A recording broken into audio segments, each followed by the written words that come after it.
천만인이 나를 에워싸 친친가 하여도 나는 두려워하지 아니하리이다. 여호와여 일어나소서. 나의 하나님이여 나를 구원하소서. 구원은 여호와께 있사오니 주의 복을 주의 백성에게 내리소서. 오늘도 하나님의 성화를 찬양하게 달려나온 대동의 모든 성도님들 한 분 한 분을 축복하여 주옵소서. 하늘의 위로와 평안으로 가득 채워 주옵소서. 예수님의 이름으로 기원드립니다. 82장 찬송입니다.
주보에 나와 있는 주의 고백을 함께합니다.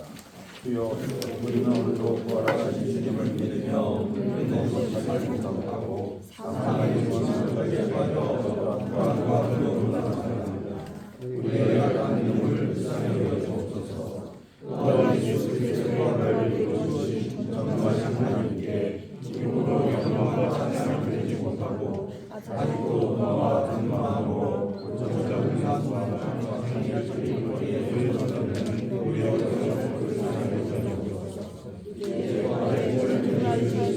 우리도 부활에 참여하여 영원히 전능하신 주님께 와옵소서. 예수 그리스도의 이름으로 기도드립니다. 아멘.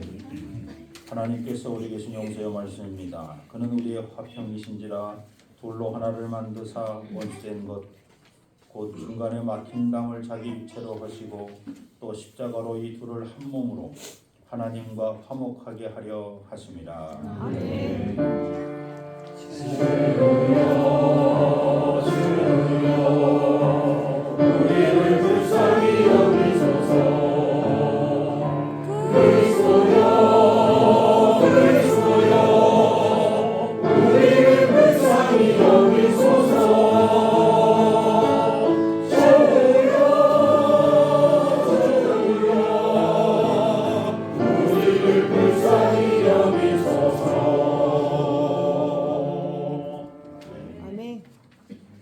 533번입니다. 하나님께서 그를 사망의 고통에서 풀어 살리셨으니 우리 주 예수 그리스도로 말미암아 우리에게 승리를 주시는 하나님께 감사하노니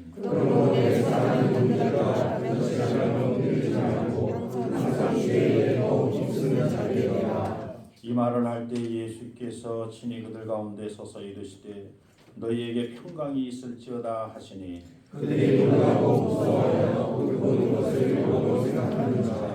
예수께서 이르시되 어찌하여 두려워하며 어찌하여 마음에 의심이 일어나느냐 내 손과 발을 보고 나인 줄 알았고 나를 만져보라. 영은 살과 뼈가 없으되 너희 보는 바와 같이 나는 있느니라. 그러나 이제 그리스도께서 죽은 자 가운데서 다시 살아나사 예수께서 이르시되 나는 부활이요 생명이니 나를 믿는 자는 죽어도 살겠고 또 살아서 나를 믿는 자는 영원히 죽지 아니하리니 이것을 네가 믿느냐. 믿으되 주여 그러하리이다. 주는 그리스도시요 생명이신 하나님의 아들이신 줄 알리라. 아멘. 사도신경으로 신앙 고백하십니다.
자리에 앉아주시기 바랍니다. 강연은 장로님 그를 대표해서 기도해 주시오.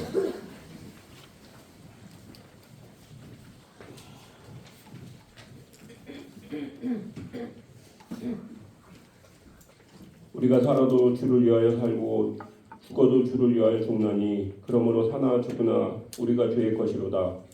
이를 위하여 그리스도께서 죽었다가 다시 살아나셨으니 곧 죽은 자와 산 자의 주가 되려 하심이라. 아멘. 사랑과 은혜가 풍성하신 하나님 아버지, 부족한 죄인인 저희를 주님의 몸단 제단으로 인도하시어 예배드리게 하시니 감사드립니다.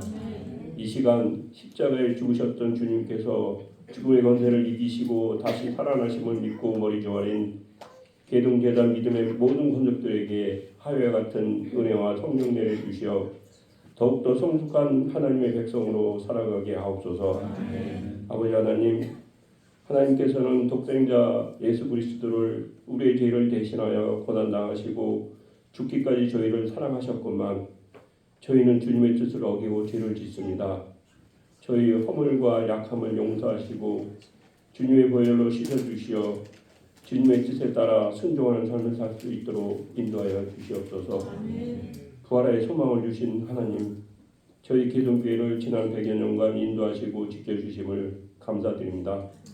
저희 교회가 이 지역 복음화에 앞장서며 하나님 나라를 증거하는 도구로 부족하지 않게 하옵소서. 모든 성도들이 각자의 삶과 직분에서 주님의 뜻을 실천하며 죽음을 이기시고 부활하신 주님 안에서 우리도 영원한 생명을 누릴 수 있다는 믿음을 가지고 천국의 복음을 아직 모르는 사람들에게 본이 되는 삶을 살아가며 복음을 전하는 전도자가 되게 하옵소서. 교회 각 부서와 선교회가 협력하여 선을 이루게 하시고 추진하는 사업들이 잘 진행되게 하옵소서. 교회 학교를 축복하시어 믿음의 색사들이 잘 자라나게 하시며 몸과 마음이 아픈 성도님들 계시오니 여호와 라파의 하나님 역사하시어 치유하시고 회복시켜 주시옵소서. 인간의 생사와 복을 주관하시는 하나님, 전쟁의 고통에 신음하는 당신의 피조물들 지구 곳곳에 많이 있습니다. 조속히 전쟁이 멈추게 하시고 몸과 마음이 핍박해진 저들을 위로하시어 무너진 삶이 회복되게 하옵소서. 이 땅 대한민국에도 당리 당략에 따라 정쟁만을 일삼으며 자신들의 주장만이 옳다는 식의 풍조가 만연되고 있습니다. 분쟁이 아닌 화합의 마음을 심어주시고 국가의 안정과 발전을 위해 힘을 합치는 위정자들이 되게 하옵소서. 중동 전쟁으로 고육과 시대가 도래되는 등 악재들을 지혜롭게 극복할 수 있는 지혜도 허락하시고 남북한의 문제들도 잘 해결되어 이 땅에 전쟁이 없이 평화가 깃들게 하옵소서. 오늘 귀한 말씀 전해주시기 위해 공효순 목사님 오셨으니 오고 가는 발걸음 안전하게 지켜주시고 영육간의 강건함도 허락하여 주시며 말씀 전하실 때 성령님 함께하셔 선포되는 말씀으로 인해 저희들의 삶이 변화되는 역사가 일어나게 하옵소서. 찬양으로 봉사하는 할렐루야 성가대를 비롯하여 주일학교 교사로 안내와 헌금위원으로 주방봉사로 헌신하는 모든 손길들 위해 은혜 내려주시며 오늘도 강구만한 이 기도 주님 뜻대로 이루어 주옵시고 예배의 시간을 주님께 의탁드리오며 부활하신 예수 그리스도 이름으로 감사하며 기도드립니다. 아멘. 하늘에 계신 우리 아버지여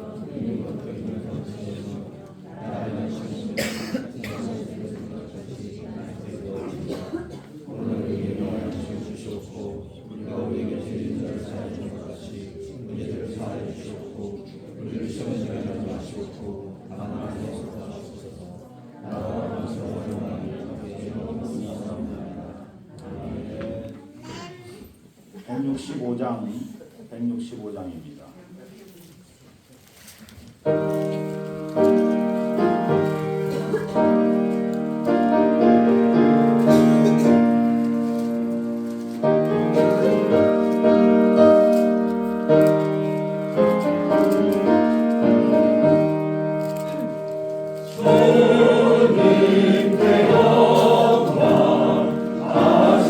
사신 주 사랑과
14장 6절 말씀입니다.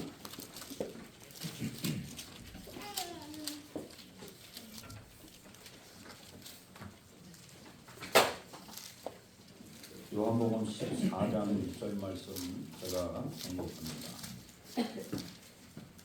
예수께서 이르시되 내가 곧 길이요 진리요 생명이니 나로 말미암지 않고는 아버지께로 올 자가 없느니라. 아멘.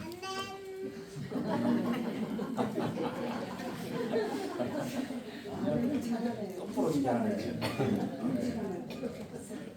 이게 아멘 잘하는 사람들은 이제 올라가지 말고 여기 내려와서 이렇게. 할렐루야 찬양대 갈보리 산대 무덤에 머물러 찬양 있으신 다음에 우리 공효선 목사님 해명교 원로 목사님이신데 우리 개국교를 방문해 주셨습니다.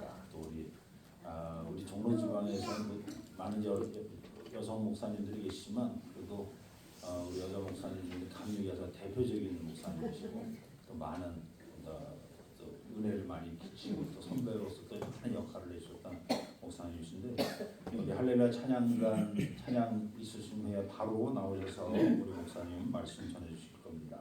광야를 지나 생명길로 이어서 말씀 전해주십니다.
집에 아기가 있어요.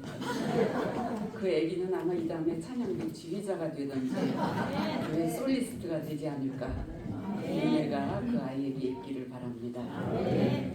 우리 저는 종로지방에서 평생을 목회를 해서 종로지방이 그냥 고향 같고, 또 제가 1960 몇 년인가요? 중학교 때 제가 지금 우리나라 나이로 78세예요. 네? 중학교 때부터 제가 여기 덕성여고를 나왔고 감리교신학대학을 나오고 신학생 때는 삼천교회에서 있었고 이런 여러 가지, 또 우리 외삼촌이 요 개동 골목에 사셨어요. 덕성여중 선생님이었거든요. 그래서 또 권세창 목사님이 저희 친정아버지하고 또 친구분이셨고, 그래서 권세창 목사님 때부터 이 개동교회를 잘 알고, 또 종로지방에서 제가 평생 있었기 때문에 너무나 잘 알아요. 역사가 100년이 넘었어요. 참 놀랍죠? 100세가 넘은 교회가 이렇게 전통을 잘 간직하고, 그래서 좀 나이가 많이 들어서 교회가 늙은 교회겠다고 했더니 너무 젊으셨어요. 왜냐하면 주기도문을 하는데 왜 이렇게 빨리 하셔요? 신앙 고백도 빨리 하시고 빨리 하셔서 좀 따라가기가 조금 힘들었습니다. 저는 은퇴한 이후에 제가 섬기고 있는 교회는 우리 은퇴 목회자들끼리 한 10가정, 12가정 정도 모여서 조그맣게 교회 처소를 하나 빌려서 그렇게 모여서 은퇴자들끼리 예배를 드려요. 그래서 그 교회를 은목교회, 은퇴한 목사들의 교회다 이렇게 이름을 붙이고 예배를 드려서 찬양대도 없어요. 그냥 우리끼리. 그래서 혹시 그 중에 뭐 하모니카 하시는 목사님이 계셔서 어쩌다 한번 특찬을 해주시고 뭐 이런 정도고, 설교는 돌아가면서 하고 점심도 돌아가면서 설교한 사람이 대접을 합니다. 뭐 때로는 김밥도 먹고 국수도 먹고 그냥 너무 재미있게 지나지만, 이렇게 천국 같은 개동교회 같이 아름다운 모습, 이런 교회에서 오늘 오랜만에 예배드리니까 너무 제가 천국에 온 것 같고 마음이 기쁘고 벅찬 그런 감격을 가지고 예배를 드립니다. 특별히 저는 개동교회를 잊을 수가 없습니다. 왜냐하면 제가 은퇴 전에 감리사를 지날 때 한 10몇 년이 벌써 훌쩍 지났습니다. 그때 우리 목사님이 총무님으로 저를 얼마나 열심히 도와주시고, 또 우리 김동기 장로님이 사회평신도부 총무님으로, 또 제가 차를 작은 걸 가지니까 교회 기동교회 그때 차를 새로 사셨을 때예요. 근데 그 차를 가지고 우리 종로지방의 모든 행사를 잘 할 수 있도록 여러 가지로 협력을 해주셨습니다. 그걸 잊을 수가 없습니다. 이 자리를 빌려서 처음으로 감사합니다. 감사를 드립니다. 제가 아까 들어오는데 그 은혜라는 찬양을 반주자가 이제 곡을 연주해 주셨어요. 그걸 들으면서 제 기억 가운데 제가 맏딸이지만 제 아래가 바로 남동생이었어요. 그리고 이제 밑에 여동생이 둘이 있고, 그러다 보니까 제가 자랄 때는 남전여비 해서 아들을 이렇게 높여주고, 뭐 높여준다고 하는데 그때 그 형편으로 뭘 그렇게 크게 높여줬겠습니까? 그러나 학원을 갈 때, 요청할 때 둘 다 보낼 수 없을 때 누구를 선택할까요? 아들을 선택하고 나는 빼놓고, 이런 차별을 엄마는 나중에 얘기하니까 우리 친정어머니는 난 그런 일 없다, 전혀 기억을 못 하신다고 그러는데 저는 차별이라고 생각하면서 자랐어요. 그래서 그게 늘 마음속에 나는 딸이기 때문에 이렇게 불평등한 대접을 받는다, 이런 불만 속에 있었습니다. 그런데 우리 황 목사님이 언젠가 우리 이렇게 임원들끼리 모여서 얘기하는 시간이 있었어요. 근데 저한테 이런 얘기를 하셨어요. 목사님은 감사하셔야 돼요. 왜요? 했더니 목사님 연세에 그 시대에 대학까지 부모님이 공부를 시켜줬다고 하는 것, 이거 쉽지 않은 일입니다. 목사님 감사하세요. 후배 목사님이지만 그 말이 제 마음속에 꽉 박혔어요. 그래, 그게 정말 은혜였구나, 그게 감사구나. 그때부터 제 마음속에 부모님에 대한 불평, 불만, 원망했던 마음을 내려놓게 되었습니다. 참 부끄러운 고백이지만 그렇게 제 과거에 이런 일도 있었고 또 후배 목사님의 말이지만 그 말씀 한마디를 통해서 제 마음속에 하나님의 은혜인 것을 다시 깨닫게 되었음을 여러분들 앞에서 고백합니다. 그래서 저는 매일매일이 은퇴한 이후에 범사에 감사하자. 그저 걸어 다닐 수 있음도 감사. 제가 이렇게 머리를 하얗게 한 이유가 있습니다. 염색한 건 아니고요. 염색을 못하기 때문에 흰머리로 나왔습니다. 제가 한 1년 반 전에 예기치 않게 넘어졌어요. 근데 뒤로 넘어져서 피가 고이는 거를 저 스스로 잘못 판단을 하고 그저 밖으로 피가 안 나오니까 아무 이상이 없나 보다. 그리고 그냥 집에서 한 2, 3일 쉬고 그냥 그러면 괜찮겠지. 그러고 지났습니다. 그러던 중에 그게 속에서 피가 새서 고여가는 거를 모르고 있었어요. 그러다 한 보름 지난 이후에 오른쪽으로 팔 이게 마비가 오기 시작을 했어요. 근데 그것도 마비인 줄도 몰랐어요. 혼자 있으니까 누가 봐주는 사람도 없고 얘기할 사람도 없잖아요. 그런데 컴퓨터를 치는데 자꾸 오타가 나요. 오른쪽이. 또 발이 걷는데 오른발이 자꾸 끌려요. 내가 신발을 잘못 신었나? 신발을 바꿔 신어봤어요. 근데도 자꾸 끌려요. 그래서 이상하다. 그런데 그래도 그냥 잘난 척하고 나 혼자 판단하고 밖으로 피가 안 나왔으니까 어지럽지 않으니까 그냥 스스로 판단을 하고 병원에 안 갔어요. 그러다가 운전하다가 그냥 잠시 정신을 잃고 그리고 사고가 났어요. 그래서 병원에 아무 외상이 없었어요. 큰 사고가 아니었기 때문에. 그래서 병원도 안 가고 주일날 예배를 드리고 집에 갔습니다. 근데 경찰이 전화가 왔어요. 병원에 가셨어요? 그래서 아니요, 아무렇지도 않은데요. 내일 꼭 병원에 가보세요. 그리고 경찰이 얘기를 해요. 그래서 그 다음날 병원에 갔더니 사진을 찍어보더니 이건 교통사고가 아니고 빨리 응급으로 수술을 해야 된다고. 이 피가 고여서 지금 굳어가고 있어서 이거 큰일 난다고. 생명에 지장이 있는 위급 상황. 근데 그때는 의사들이 다 이렇게 파업하고 그럴 때였어요. 그래서 병원을 찾기도 힘들었지만 다행히 좋은 의사를 만나고 또 좋은 병원을 만나서 그렇게 인도받아서 응급으로 수술을 해서 지금은 이제 이렇게 완전하게 1년이 지나고 나니까 이제 몸이 좀 회복이 돼서 온전하게 됐습니다. 아까 제가 계단을 내려가는 거 보더니 목사님이 목사님 아직 뭐 정정하시네요. 그렇게 저한테 말씀하셨어요. 근데 한 걸음 걷는 게 감사. 걸을 수 있음이 감사입니다. 그래서 정말 부족하고 단점이 많은 그런 사람을 하나님께서 여기까지 인도하시고 그리고 또 내가 가진 달란트보다 훨씬 더 많이 인정해 주시고 세워주시고 많은 사람들에게 사랑을 받게 하시고 여기까지 인도해 주심에 대해서 늘 감사하면서 그렇게 살아가고 있습니다. 여러분들 오늘 부활의 아침 예수 그리스도의 부활의 기쁨이 여러분들의 마음속에 크게 가득하게 임하시기를 바랍니다.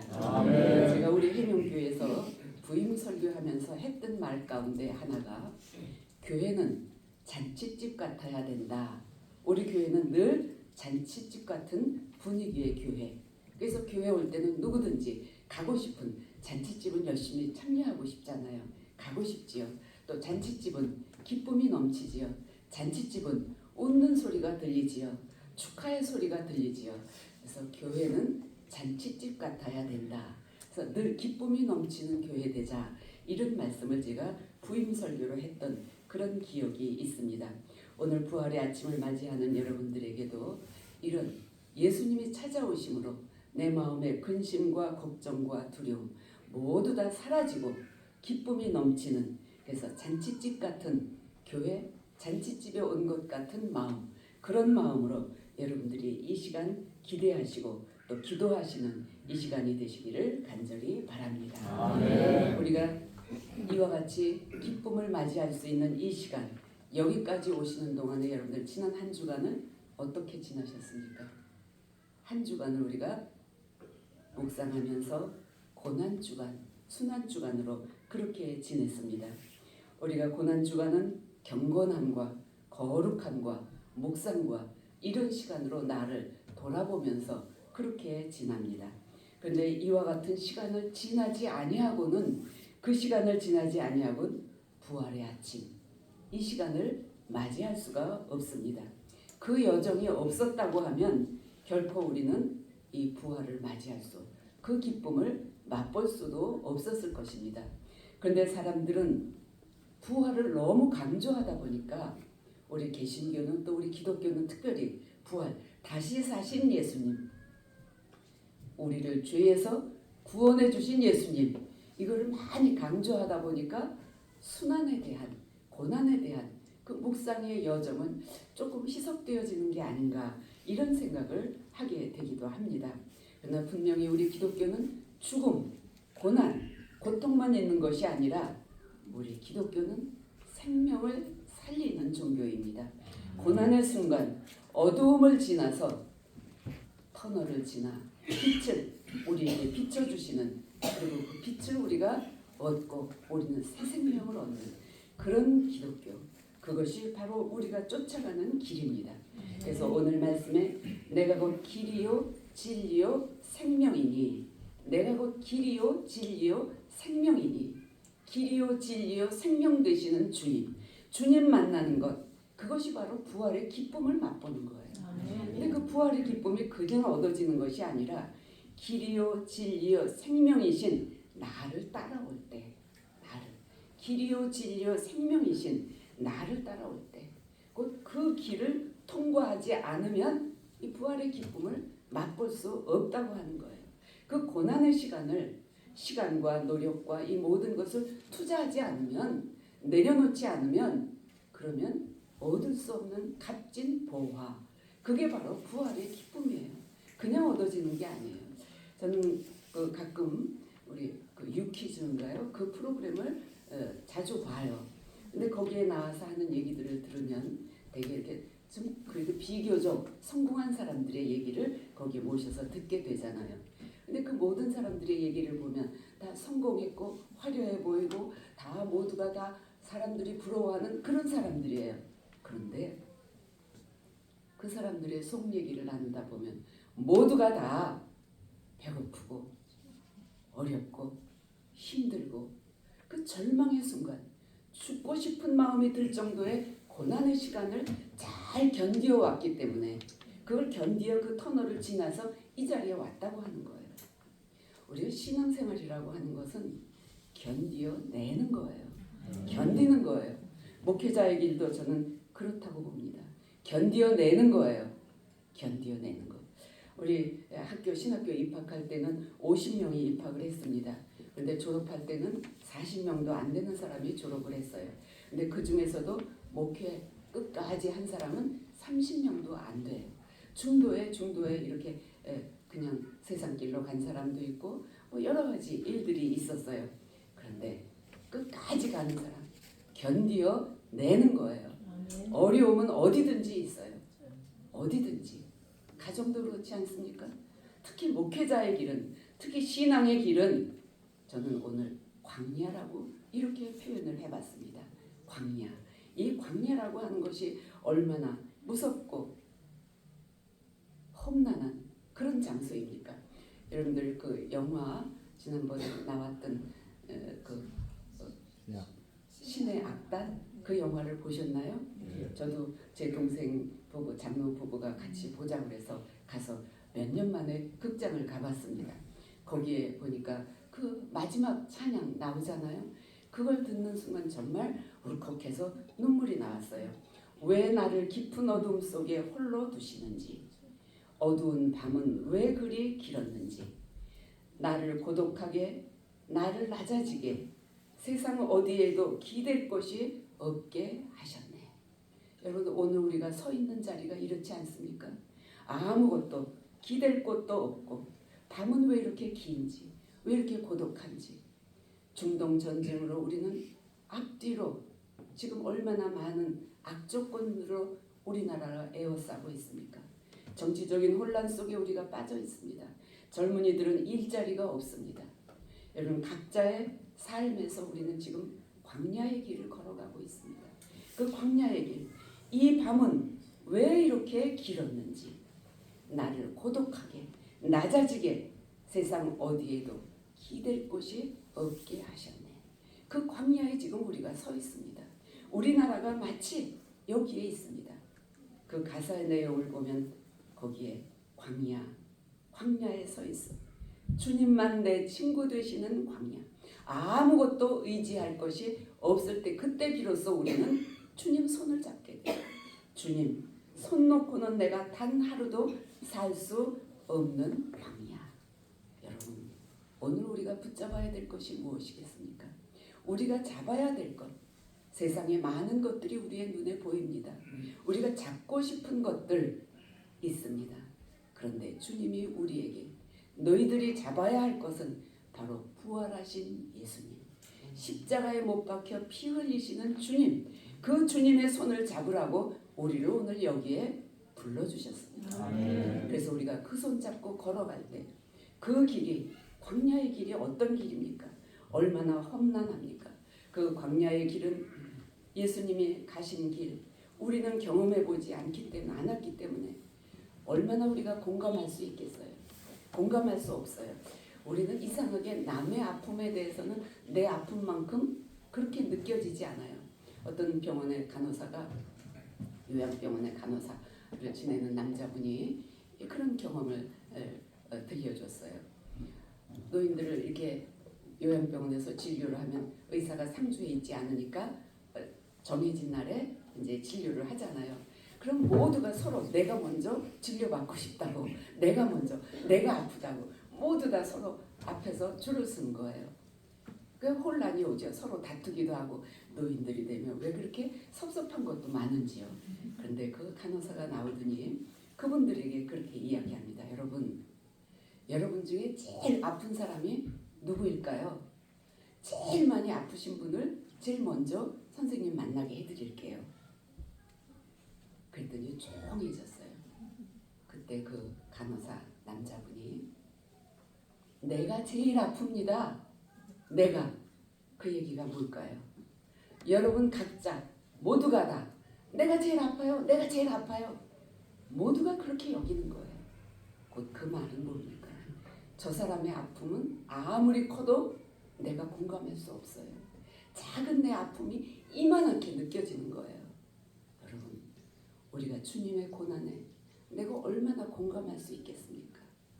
내 아픔이, 지금 내가 서 있는 이 광야의 자리, 여기가 내가 지나고 있는 이 길이 주님 나 고통스러워요. 견딜 수가 없어요. 두려워요. 우리는 어쩌면 이렇게 주님을 향해서 원망하기도 하고 불평하기도 할지 모르겠어요. 하나님 왜 나만 이런 고통을 당해야 됩니까? 왜 나만? 작가 박완서 씨가 자기 아들을 잃고 그리고 기도할 때 왜 나만, 왜 내가 이 고통을 당해야 됩니까? 그럴 때 수녀님을 통해서 그에게 그런 기도를 대답을 주시더래요. 왜 너만 아니어야 된다고 생각하느냐?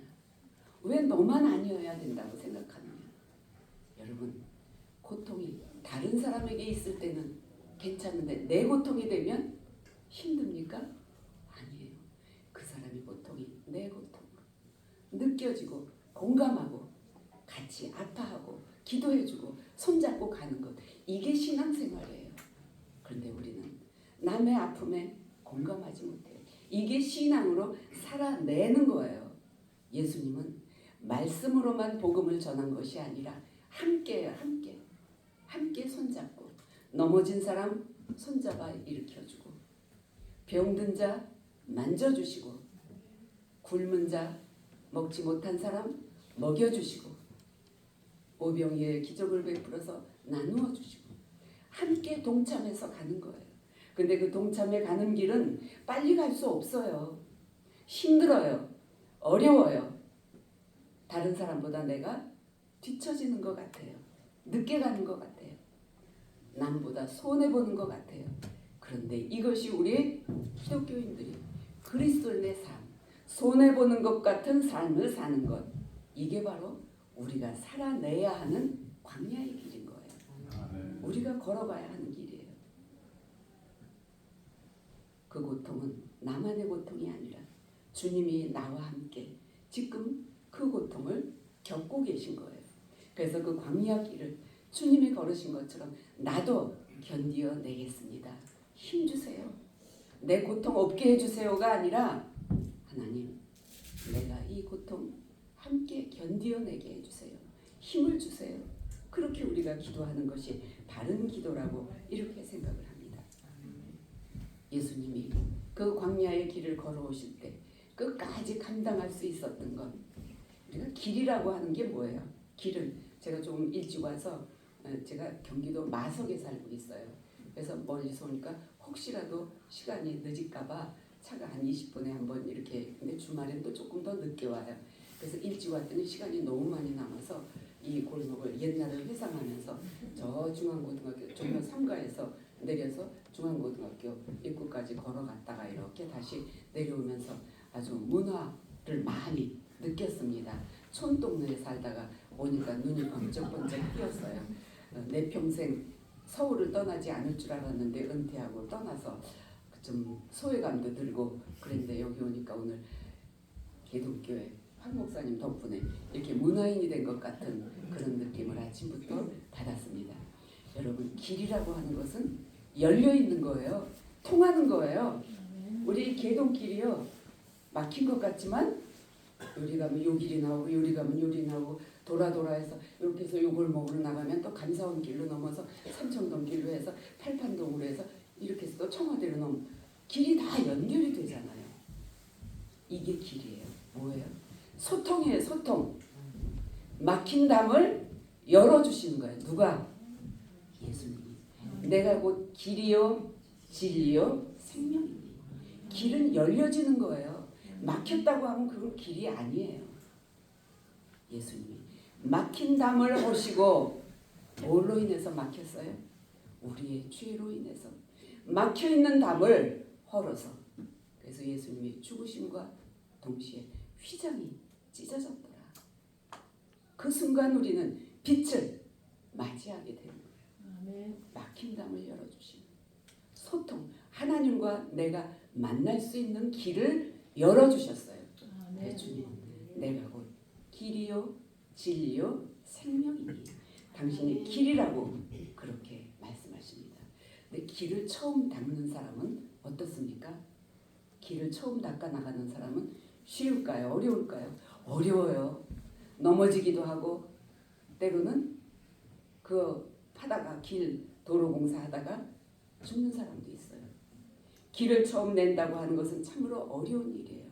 눈이 왔을 때 저희 집 동네만 해도 눈이 늦게 녹아요. 그래서 아파트 뒤가 조그만 그 근린공원 동산이 있어서 거기를 걷는데 아침에 이제 일어나서 거기를 나가서 규칙적으로 제가 운동하기 위해서 걸어요. 이렇게 걸으면 아무도 걷지 않은 그 길을 가려면 조금 힘들어요. 푹푹 빠져요. 근데 누군가가 밟은 길, 즉 거기만 밟으면서 지나가는 거예요. 그러면 훨씬 수월하게 갈 수가 있어요. 누군가 길을 내줘야 돼요. 그 길을 내주시는데 예수님이 그 길을 감당하셨어요. 근데 그 길을 가시는데 침뱉음을 당하시고 못 박히시고 가시면류관을 쓰고 사람들에게 멸시와 천대를 받으셨어요. 그런데 도마가 예수님, 베드로가 나도 주님 따라갈 거예요. 그랬더니 예수님이 도마에게 요한복음 14장에 보면 뭐라고 말씀하셨어요? 내가 어디로 가는지 내가 그 길을 아느냐? 내가 어디로 가는지 너희가 그 길을 아느냐? 이렇게 물으셔요. 저는 이 말씀을 준비하면서 이 말씀, 이 물음에 제가 너무 찔림을 받았어요. 너 내가 가는 길이 어떤 길인지 알아? 처음 목회 시작할 제가 제일 좀 일생을 통해서 정말 가장 간절한 기도를 드렸을 때가 언제인가 되돌아보니까 목사 안수 받기 전 그 기간 동안의 기도가 제게 인생에 있어서 가장 절실하고도 간절한 정말 갈등 속에 있었던 그런 기도였어요. 저를 목회의 길로 인도해 주셨던 저희 친정아버지 그 친구 되시는 목사님이 계셨는데 이제 이미 고인이 되셨지만 그 목사님이 제가 안수받은 이후에 그 그 자격 심사할 때 아니 체격도 자그마하고 이쁘장하게 생겼는데 노인이 보시기에는 이쁘장했겠지요. 이쁘장하게 생겨서 왜 이 힘든 길을 가려고 해? 저에게 이렇게 물으셨어요. 그 자격 심사하는데 그 말씀을 들을 때 너무 제 마음이 답답한 거예요. 하나님, 나 이거 좀 피하고 싶어요. 안 할까요? 지금이라도 그만둘까요? 막 그 갈등과 고민 속에서 안수받기 그 전에 그 일주일 동안의 그 기도, 그 씨름은 일생 동안 잊을 수 없는, 잊혀지지 않는 그런 기도입니다. 내가 어디로 가는지, 너가 걸어가야 될 길, 네가 가야 하는 길이 무엇인지 알고 오는 거야. 내가 어디로 가는지 너희가 그 길을 아느냐? 여러분, 편안한 길, 좋은 길은 사람들이 많이 쫓아가요. 멋지게 생긴 지도자, 화려해 보이는 지도자, 많은 사람들이 쫓아가요. 그런데 헐벗고 굶주리고 능력 없어 보이는 그런 지도자를 누가 따라가겠습니까? 근데 주님은 좋은 옷을 입지도 않으셨습니다. 화려한 경력도 이력도 재물도 아무것도 없습니다.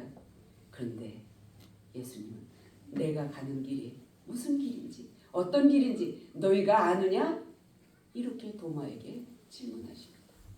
여러분, 이 아침에 여러분들 자신에게 그렇게 물어보시기 바랍니다.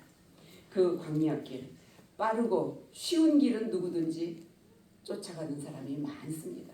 그런데 주님이 가시는 길은 평탄한 길이 아니라 처음 걸어가는 돌짝밭 같고 비바람도 피할 곳이 없는, 그리고 언제 동물이 나올지 위험이 올지 모르는 광야길이라 이렇게 표현하고 있습니다.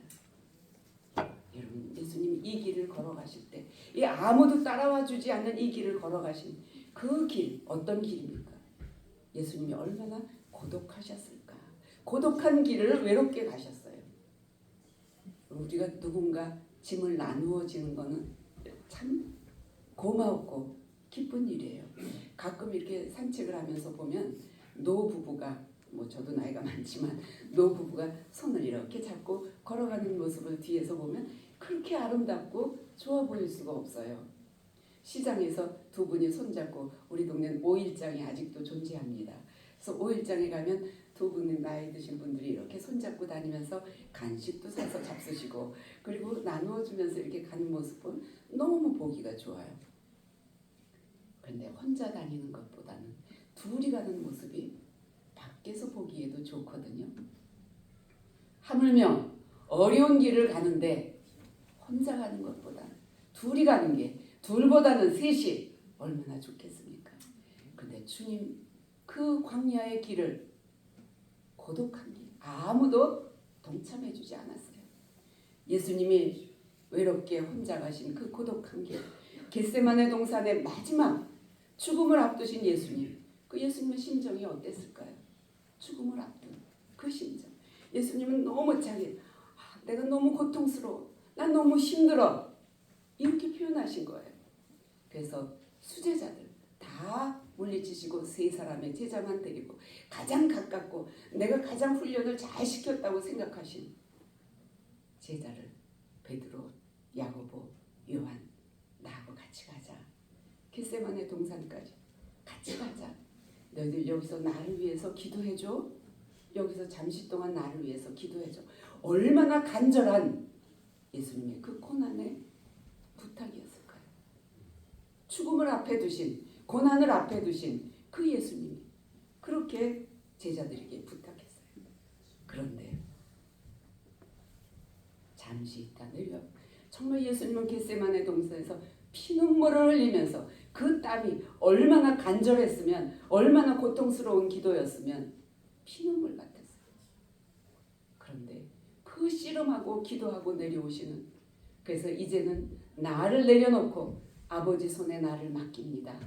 그 심정이 되어서 내려왔을 때 제자들은 잠자고 있었어요. 잠들어 있었어요. 잠잔다고 하는 것은 무엇입니까? 동행하지 않았다고 하는 거예요. 그 사람의 아픔에 내가 동참하지 않았다고 하는 거예요.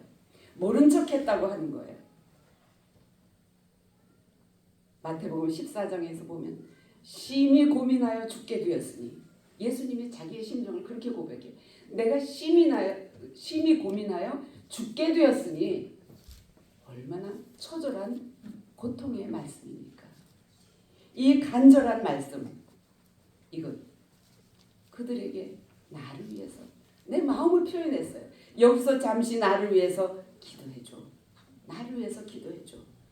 그런데 그들이 잠든 것을 보시고 나를 위해서 너희들 잠시도 깨어있지 못하느냐.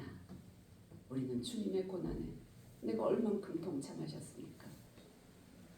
내가 몇 분의 얼만큼 여러분들 동참했다고 생각하십니까?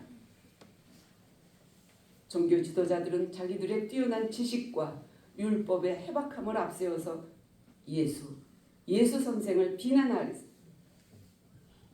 손가락질했습니다. 예수님의 놀라운 능력과 말씀의 가르침을 보면서도 기적을 눈앞에서 보면서도 그것을 보면서도 시기하고 질투하고 그 마음이 앞섰어요. 시기와 질투가 앞서서 그것을 무시해버리고 예수님이 행하신 일들 그것을 모함하기 시작을 했습니다. 이게 바로 광야 길이에요.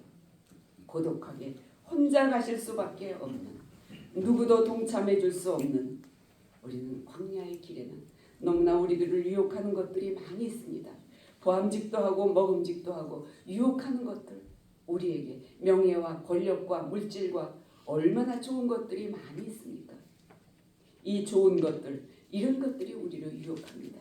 광야의 길을 가는데 그러나 예수님은 그 길 광야의 길 고독하게 혼자서 한 걸음 걸어가셨습니다. 그 다음에 두 번째로 예수님이 걸어가신 길은 진리의 길이었습니다. 진리의 길. 진리라고 하는 것은 무엇입니까? 진리는 다른 것을 드러내 보이다. 그런 것이 우리 그 사전적인 의미예요. 감추인 것을 드러내는 것. 주님이 오시기 이전에 율법이 있었지요. 물론 율법을 통해서도 하나님의 말씀을 우리가 배우고 익히 알 수 있었습니다.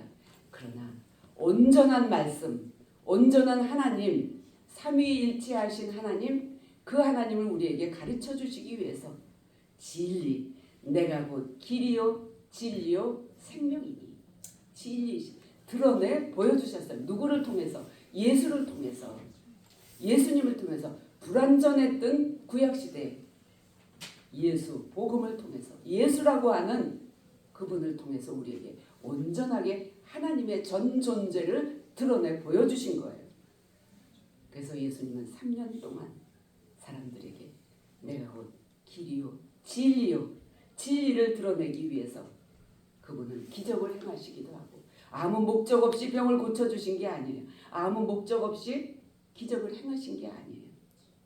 병 고쳐주신 거 이것 다 하나님의 전 존재를 드러내기 위한 진리를 드러내기 위한 도구로서 예수님은 그 삶을 살아오셨습니다. 곧 이것은 바꾸어 말하면 오늘 우리들을 죄에서 구원해 주시기 위해서 구속해 주시기 위해서 그래서 여기에 오시고 고난 받으시고 그리고 그 길을 걸어 오셨습니다. 곧 예수님이 오신 그 길은 우리에게 보내주신 하나님의 선물입니다. 선물, 보물이에요. 보물. 네, 이 보물이 곧 우리에게 오셨는데도 그래도 우리는 깨닫지 못하고 인정하지 않으려고 해요. 우리 과학자들은 자기들의 지식을 가지고 판단하려고 하지요. 기적이 일어나는 것을 보면서도 이것은 다른 방법으로도 할 수 있다고. 우리 복음서에 보면은 예수님이 행하시는 기적을 보면서 술사들을 불러다가 그것을 행하게 하지 않습니까? 우리는 기적을 있는 그대로 주님이 베푸신 그것을 그대로 보고 그리고 인정하고 믿고 받아들이는 것 이것이 바로 진리예요. 예수를 통해서 전부 다 우리에게 보여주신 거예요. 예수님의 삶 자체가 우리에게 복음이고 예수님의 생애 죽으심, 나심과 죽으심과 부활 이 전 세계를 통해서 구속사역을 이루어서 우리에게 보여주셨어요. 그런데 우리는 내가 가지고 있는 가치관 여기에 머물러 있으려고 해요. 자꾸 이 기존의 가치관에서 벗어나지 않으려고 해요. 이스라엘 사람들은 율법에 젖어 있었던 사람들, 예수님 당시의 사람들, 자기가 가지고 있었던 전통, 관습, 욕심 이런 것들. 근데 이런 것을 오늘날로 표현하면 무엇일까요? 요즘에 제가 그 책을 저는 자신이 없어서 다 못 읽었어요.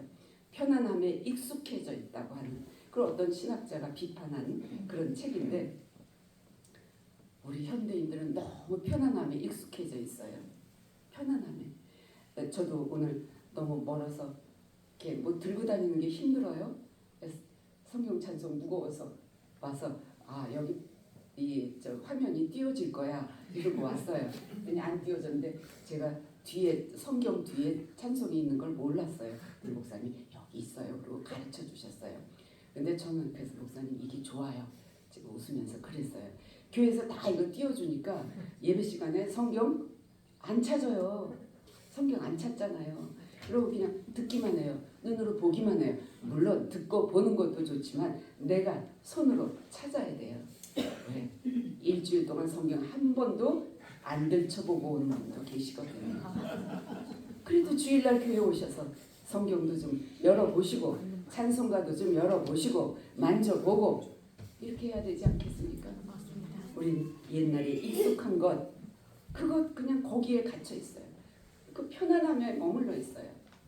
우리 옛날에는요 어떻게 했습니까?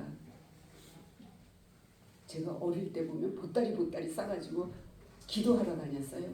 어디로 갔습니까? 삼각산으로, 한월산으로, 변화산으로 기도하러. 뭘 위해서 다녔어요? 나라와 민족을 위해서. 나라와 민족을 위해서. 여러분 지금 우리나라가 얼마나 큰 위기에 있습니까? 전 세계가 전쟁의 두려움 속에서 떨고 있습니다. 우리가 세계적인 기독교 단체들이 저녁 9시에 모두가 전쟁이 그치게 되기를 이 땅에 평화가 임하기를 기도하고 있어요. 그래서 저희 원로들도 그걸 카톡방에 다 올려서 9시에 모두가 기도합시다 이렇게 올렸어요. 여러분 9시 정해진 시간에 기도하세요. 나라와 민족을 위해서 그리고 전쟁으로 신음하고 있는 그들을 위해서 이것이 내 나라에서 내게서 일어나지 않는 일이라고 해서 우리는 그 편안함 속에서 익숙함 속에서 벗어나지 못하고 자꾸 머물러 앉아 그냥 주저앉으려고 해요. 그런데요 예수님은 그 걸어가신 길은 그건 무슨 길이에요? 예수님은 변화예요. 변화 깨우치고 앞으로 가라고 하는 거예요. 그게 생명의 길이에요. 주저앉아 있는 길이 아니에요. 옛날에 비하면 얼마나 교회 신앙생활 하는 환경도 좋아졌습니까? 너무 좋잖아요. 오고 가는 길도 저도 오늘 지하철을 타고 여기까지 오면서 너무 좋아요. 지하철 돈도 안 내잖아요. 비가 와도 눈이 와도 지하철 안에서만 나니까 너무 좋아요. 시간 딱딱 맞춰서 와요. 너무 편하네요. 어쩌다가 버스를 타면요 너무 답답해요. 정거장은 왜 이렇게 많아요? 정류장이 또 시간도 안 지켜요. 버스는 제멋대로 해요. 지하철이 너무 좋아요. 거기에 익숙해져 있으니까 지하철만 자꾸 타려고 해요. 공짜이기도 해서 그렇지만 여러분 우리는 편안함 속에 자꾸 주저앉으면 안 돼요. 그 편안함에서 벗어나야 돼요. 거기서 나오려고 해야 돼요. 그게 바로 며칠씩 금식하며 구국을 위해서 기도했던 우리 믿음의 선배들, 믿음의 선조들. 교회 주일이면 저는 어려서부터 부모님에게 그 아버지가 주일이면은 은행에서 새 돈을 받고 가지고 오셔서 좀 아침 밥상에서 나누어 주셔요. 그 주일날은 꼭 새 돈을 가지고 헌금해야 되고 또 옷은 깨끗한 옷으로 입어야 되고 늘 준비된 그런 그 주일을 맞이하는 그런 법을 배웠어요. 그리고 주일날은 물건을 사지 말아라. 주일날은 이렇게 해라. 어려서부터 그런 거를 너무 철저하게 교육을 받았어요. 그래서 저는 지금도 우리 손녀들에게 손주, 손주에게 은행에서 때때로 얻기가 힘들지만 그래도 틈을 얻을 때마다 가서 새 돈을 바꿔서 새 돈은 1,000원짜리 아이들에게 유치원 초등학생에게 주어요. 이건 헌금이다. 그리고 줘요. 할머니 용돈, 그래서 용돈은 따로 주고 그리고 이거는 반드시 헌금 이렇게 해서 구별해서 줘요. 하나님께 드리는 거 구별. 우리 너무 지금 편안함에 익숙해 있어요. 너무 편안함에 익숙해 있어서 신앙생활도 좀 더 좋은 교회, 화려한 교회, 아름다운 찬양이 있는 교회, 사람이 많은 교회, 버스가 순회하면서 태우고 가는 교회. 여러분, 신앙생활은 편안함의 추구가 아니라 개혁이에요. 개혁, 변화돼서 앞으로 나아가는 게 신앙생활이에요. 변화되어서 나가는 것. 어려움을 이기고 나가야 돼요. 견디어내고 나가야 돼요. 왜? 그것이 길이요, 진리요, 생명. 그것이 살 길이기 때문에, 그것이 생명의 길이기 때문에. 그래야지만 이 어두움을 뚫고 나가야지만 부활의 예수님을 만날 수 있기 때문에. 예수님은 변화를 우리에게 요청하십니다. 우리가 바라보고 있던 것, 그것 막혀있는 담이 아니라 그 담을 헐어주시는 예수님. 그래서 결국 신앙도 목회도 저는 볼 때 나 자신과의 싸움이에요. 이 편안함 속에서 평안과 편안함은 다른 거예요. 편안함, 이 우리의 실생활에서 우리의 삶 속에서 편안한 것, 이것에서 벗어나야 돼요. 새벽기도 하시는 분들 얼마나 힘드십니까? 그래도 우리가 하는 것 왜? 주님 만나기 위해서. 기도의 그 기쁨을 맛보기 위해서. 규칙적인 시간 정해놓고 성경 보고 말씀 보고 이거 힘든 일이지만 그러나 그것 먼저 하는 것. 여기 오늘 젊은 청년들도 몇 사람 있어요. 자, 아침에 눈 뜨면 제일 먼저 뭐 만져요? 제일 먼저 뭘 만지나요? 휴대폰 만지지요. 저도 가끔은 시계 보느라고, 시계가 방 안에 없어서 그거 보느라고 저도 이렇게 더듬어서 그걸 보기도 합니다. 그런데 여러분, 우리 편안함 내려놓으세요. 일어나서 기도하시고 잠깐이라도 기도하시고 주님 만나시고 하늘 양식 보시고 그리고 하루를 시작하시면 내 마음이 기쁘고 좋아요. 규칙적으로. 그러니까 신앙생활을 이렇게 견디어내는 거고 개척해 나가고 변화되어지는 거. 편안함 속에만 머물러 있으면 좀 더 자자, 좀 더 눕자. 나태한 자가 돼요. 영적으로도 육적으로도 게을러지면 그것은 나를 죽음으로 이끌어요. 예수님은 변화되어지는 방향 전환을 우리에게 요구하시는 거예요. 넌 내가 나가는 길, 내가 가는 길, 너 어떤 길인지 아느냐? 이 질문은 바로 이 변화를 촉구하시는 거예요. 내가 가는 길이 어떤 길인지 알아? 도마의 길. 그래도 너 따라올 수 있어? 너 지금 있는 그 자리, 편안함에서 그것을 내려놓고 벗어나서 나를 따라올 수 있니? 이 말씀이에요. 내가 지금 가지고 있는 익숙한 것들 얼마나 많이 있습니까? 그 편안함. 예수님이 이런 편안함만을 생각하셨다고 하면은 예수님은 삭개오를 만나지도 않으셨을 것이고 창기 마리아를 찾아가 주지 않으셨을 것이고 문둥병자를 만나지 않으셨을 거예요.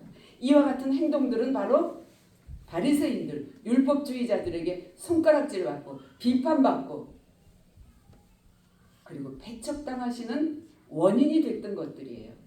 그럼에도 불구하고 예수님은 그 자리에서 존경받는 스승으로서 머물러 있는 것이 아니라 그 자리에서 한 발자국 나아가서 죄인을 사람들이 무시하는 만나주지 않는 세리 찾아가시고 병든 자 찾아가시고 창기 찾아가 주시고 이런 혁명적인 개혁 이것을 예수님이 하신 거예요. 이게 바로 예수님이 우리에게 제시해 주시는 방향 전환. 방향을 바꿔. 지금 그 자리에 머물러 있으면 안 돼. 이것이 진리라고 하는 거예요. 이게 바로 우리가 살아내야 될 삶의 모습인 거예요. 진리. 드러내는 거예요. 복음을 드러내는 거예요. 복음은요. 저는 오늘 들어오면서 그 찬양 반주해 주시는 피아노 반주를 들으면서도 마음이 은혜가 됐어요. 또 여기 나와서 찬양하시는데 아기를 안고 나와서 찬양하는데 너무 그게 감동이 되고 은혜가 됐어요. 여러분 제 설교 다 잊어버리셨더라고요. 오늘 그 찬양이 여러분들에게 큰 은혜가 됐으리라고 믿습니다. 네. 여러분들의 삶이 이렇게 은혜가 돼야 돼요. 여러분의 삶이 설교가 돼야 돼요. 여러분의 삶이 모든 사람에게 이렇게 들려줘야 돼요. 그래서 그 삶을 위해서 우리는 견디어내는 거예요. 그게 바로 뭐냐면 셋째로 예수님이 나는 생명이라 생명의 길. 예수님은 그 고독한 길 광야 같은 길을 걸어서 진리의 길을 내가 너희를 진리가 자유케 하리라. 생명의 길로 우리를 인도해 주시는 거예요.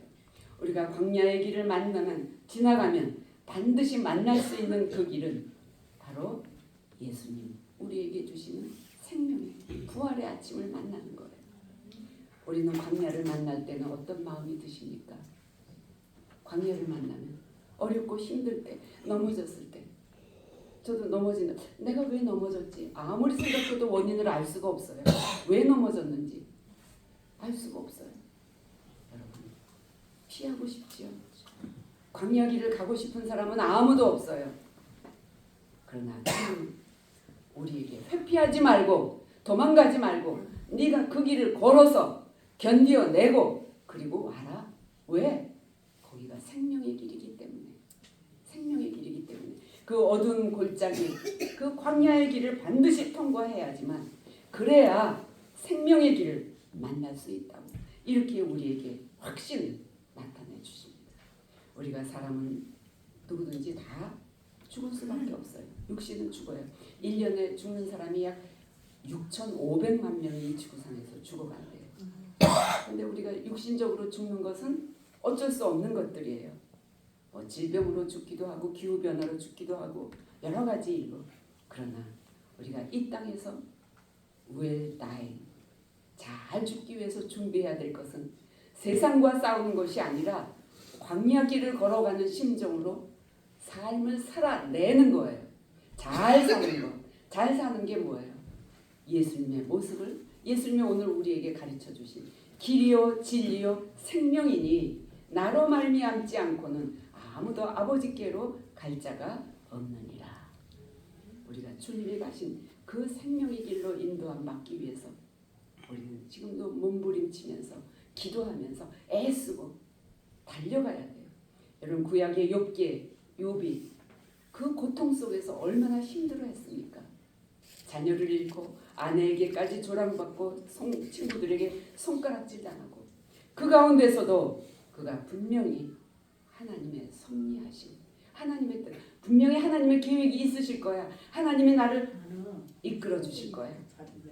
그 하나님에 대한 확신 하나님의 존재 이것을 믿기 때문에 견뎌낼 수 있었고 정당에는 욥에게 하나님께서 축복을 주시되 욥기 마지막에 가면 뭐라고 그랬어요? 갑절의 은혜를 주셨더라. 갑절의 복을 주셨다고 그랬어요. 여러분 이 땅에서의 삶이 얼마나 힘드십니까?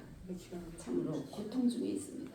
그러나 예수님도 겟세마네 동산에서 내가 죽을 만큼 힘들다고 제자들에게 내가 죽을 것 같이 힘드니까 너희도 여기서 날 위해서 기도해줘. 이렇게 절실했던 피땀을 흘리면서 기도하시면서도 그 마지막에 고백이 뭐였어요? 아버지여 내 뜻대로 마시고 아버지의 뜻대로 이루어 주소서. 이건 뭐예요? 내 인생을 내 일생을 내 생명을 누구에게 맡깁니까? 아버지 하나님께. 이거는 하나님에 대한 구원의 확신 믿음이 없이는 하나님의 계획에 대한 확신이 없이는 할 수 없는 기도예요. 아들 되시는 예수님은 분명 아버지 하나님께서 부활의 아침 생명의 길로 빛으로 인도해 주실 것을 확신하면서 믿으면서 그럼에도 불구하고 이 고통의 시간 내게 있어서 이 고통의 시간 하나님 그냥 지나갈 수 있으면 좋겠어요. 그러나 이것은 내 뜻이에요. 내 뜻이 먼저 아니에요. 아버지 하나님 아버지의 뜻대로 내 원대로 마옵시고 아버지의 뜻대로 이루어 주시옵소서. 이렇게 기도하고 있습니다. 여러분이 지금 서 있는 자리 여러분들의 인생의 삶의 자리 거기는 얼마나 힘이 드십니까? 여러 가지로 힘듭니다. 그러나 주님이 아바 아버지여 이 잔을 내게서 옮겨 주시옵소서. 그러나 나의 원대로 마옵시고 아버지의 뜻대로 이루어 주시옵소서. 이렇게 기도할 때 하나님께서는 예수 그리스도의 그 고난의 시간을 통해서 광야길을 통과하게 하시고 마침내 부활의 아침 그 기쁨을 맛보게 하셨습니다. 여러분 혹 광야의 찬양처럼 지금 내가 붙잡을 수 있는 손이 없습니까? 내가 고독하다고 여기십니까? 그러나 주님은 지금 내가 주님 손 놓고 난 단 하루도 살 수 없습니다. 이런 고백을 하나님은 듣기를 원하십니다. 광야에 서 있는 우리를 부르셔서 깨끗게 하셔서 택해 주시고 다듬어서 길이요 진리요 생명이니 나로 말미암지 않고는 아버지께로 올 자가 없느니라.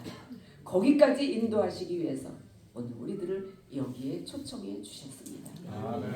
여러분 오늘 부활의 아침에 그 우리를 정말 떠오르는 태양처럼 찾아오시는 구원의 기쁨의 소식을 가지고 진리를 그것을 가지고 우리에게 하나님의 존재를 알려주시기 위해서 오시는 그분을 맞이하시는 그 기쁨을 여러분들의 삶 속에서 잘 견디어내셔서 날마다 맛보면서 사시기를 주님의 이름으로 간절히 기원합니다. 기도하십시다. 아버지 하나님 은혜를 감사합니다. 우리는 부족하고 연약하지만 하나님 독생자 예수 그리스도를 주셔서 우리로 하여금 자격이 없지만 이 부활의 기쁨에 영광에 참여하게 하셨으니 감사합니다. 그러나 우리 중에는 고통 중에 있는 이들도 있습니다. 외로운 이들도 있습니다. 아버지요 주님 손만 잡게 하여 주시옵소서. 일으켜 세워주시옵소서. 걸어가게 하시고 뛰어가게 하시옵소서.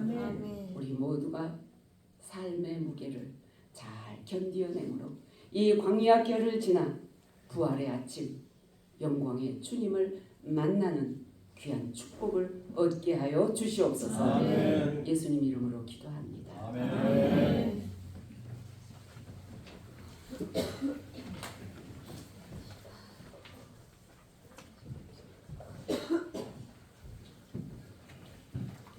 현존의 기도 함께 드리겠습니다.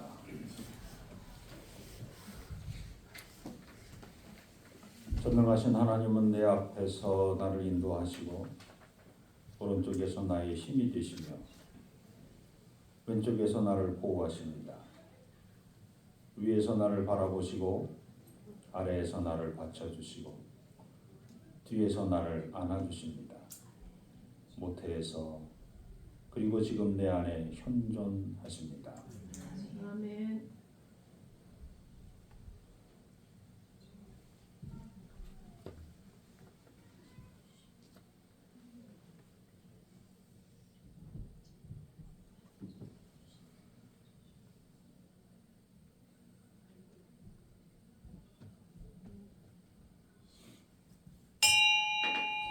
다 자리에서 일어나셔서 봉헌성 함께 하겠습니다.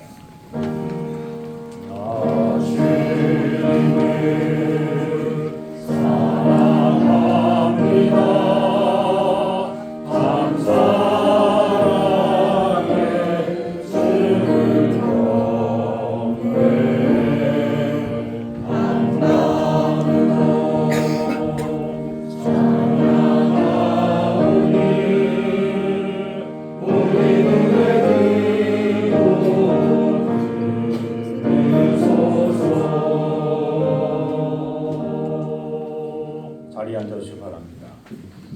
하나님의 온전한 뜻이 저희들을 통해서 이 땅에서 이루어지기를 원합니다. 어디서 무엇을 하든지 빛이 되게 하시고 소금이 되게 하여 주옵소서. 물질로 인하여 시험당하지 아니하도록 차고 넘치도록 채워주시고 교회가 이웃을 살피고 돌보는데 부끄러움 당하지 아니하도록 넘치도록 재정적으로 부족함이 없도록 주님 채워주시고 인적으로 부족함이 없도록 일꾼들 세워주시고 영적으로 부족함 없도록 성령 충만한 교회 되게 하여 주옵소서. 예수님의 이름으로 감사하며 기도드립니다. 오늘 예배에 참여하신 모든 분을 예수 그리스도 이름으로 환영합니다. 옆 사람과 다시 한번 인사합니다. 예수 그리스도 이름으로 환영합니다. 두 번째 전도 나가서 한번 읽어보겠습니다. 나는 성령님의 권능을 받아 가족과 이웃 우리가 땅에 사는 사람들에게 오늘은 우리 주 예수 그리스도께서 사망 권세를 이기시고 부활하신 날입니다. 우리 모두 주님의 부활에 동참하는 복된 시간이 되기를 바랍니다. 먼 길 오셔서 말씀 전해주신 우리 공효선 목사님께 다시 한번 감사의 박수.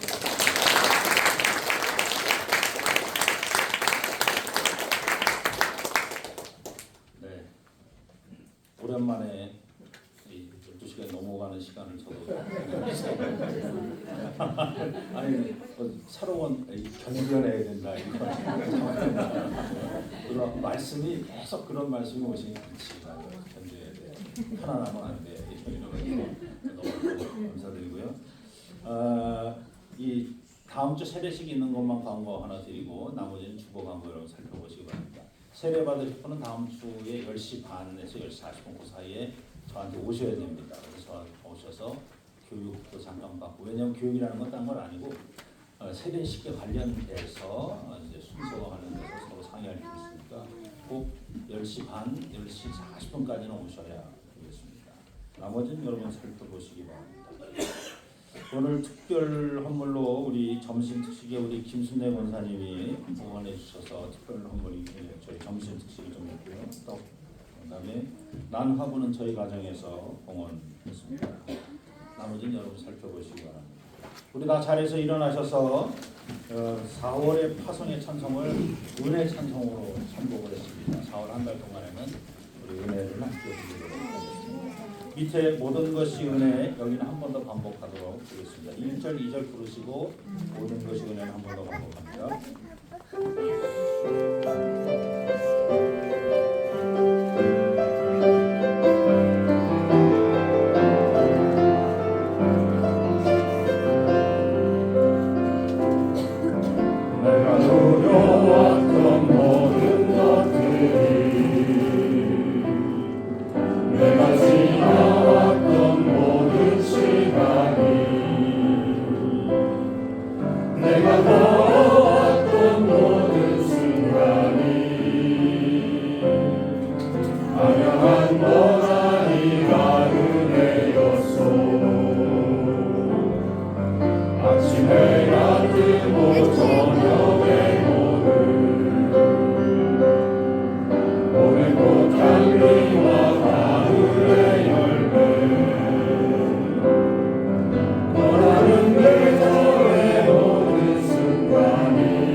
찬양하고 예배하는 삶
길이요 진리요 생명 되시며 우리의 삶의 주인 되신 우리 주 예수 그리스도의 은혜와 독생 성자를 이 땅에 보내시며 우리 모든 죄를 사해 주시는 아버지 하나님의 그 크신 사랑하심과 성령님의 내주하시고 위로교통 충만하심이 길이요 진리요 생명 되시며 우리의 삶의 주인 되신 하나님을 따라 이 땅에서 영원토록 살아가기로 작정하는 당신의 사랑하는 모든 권속들 머리머리, 저들의 가정과 삶의 터전과 자녀손들 머리머리, 교회가 세워진 이 지역과 이 지역에 더불어 함께 사는 모든 지역의 주민들, 또 이 지역을 순례하는 순례자들 머리머리, 또한 이 나라와 이 민족과 역사 위에, 그리고 이 나라와 이 민족을 위해 전후방 각처에서 애쓰고 수고하는 모든 국군 장병들 머리머리에 이제로부터 영원토록 함께하여 주시기를 간절히 축원하옵나이다.